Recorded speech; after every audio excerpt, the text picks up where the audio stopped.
Some Facebook friends can be quite annoying, but you can just simply unfriend them. So you wanted to stay in contact but don't want to see their annoying post. So here's how you can do it. Here's how to mute someone on Facebook. But before that, if you're new to this channel, please subscribe and hit the bell button to be updated with our latest upload. So let's open our Facebook app. First, we need to find a post from the Facebook user that you want to mute. Example, this one. So tap the option button from the top right corner of the post. Now, if you want to temporarily mute a person or a page for 30 days, tap the Snooze, the name of the person, for 30 days button. So if you want to mute a person and hide that individual post from your feed, then tap the unfollow that person's name button. So you can also unfollow someone from the person's profile page.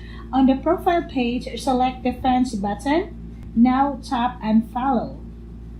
Well done. After all of that, if you want to unmute someone, all you have to do is tap on the hamburger icon, scroll down to the settings and privacy, tap on your time on Facebook, and then click News Feed Preferences.